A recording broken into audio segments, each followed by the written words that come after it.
মুষলধারে বৃষ্টি, টিনের চাল থেকে পড়ছে বৃষ্টির পানি, আকাশে ধূসর কালো মেঘ, ঠান্ডা বাতাস, সবকিছু মিলিয়ে ঠান্ডা পরিবেশ।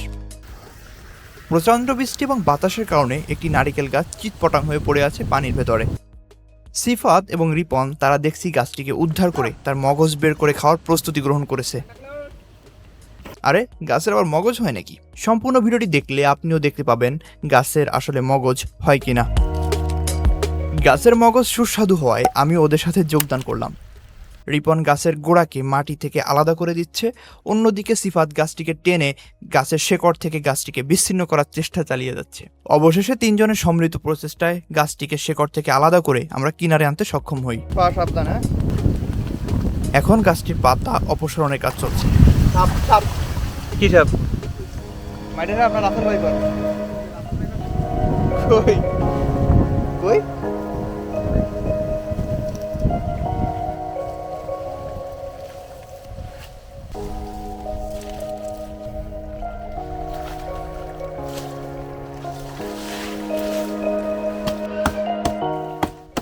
পাতা অপসারণের পর গাছের অগ্রভাগ কেটে উপরে তোলা হবে।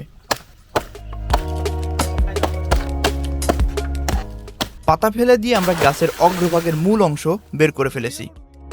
এটি আসলে কি নামে পরিচিত তা আমার জানা নেই। আপনাদের কারো জানা থাকলে অবশ্যই কমেন্ট করে জানাবেন। এটি অঞ্চলভেদে ভিন্ন ভিন্ন জায়গায় ভিন্ন ভিন্ন নামে পরিচিত হতে পারে, তাই আপনার অঞ্চলে এটি কি নামে পরিচিত তা অবশ্যই কমেন্ট করে জানাবেন। এখন আমরা গাছের মগজ খেতে থাকি। আপনারা ভিডিওটিতে একটি লাইক করুন, চ্যানেলটি সাবস্ক্রাইব করে আমাদের সাথেই থাকুন। পরবর্তীতে আবারও নতুন কোনো ভিডিওতে দেখা হবে আপনাদের সাথে। তো ততক্ষণ পর্যন্ত সকলে সুস্থ থাকবেন, সুন্দর থাকবেন।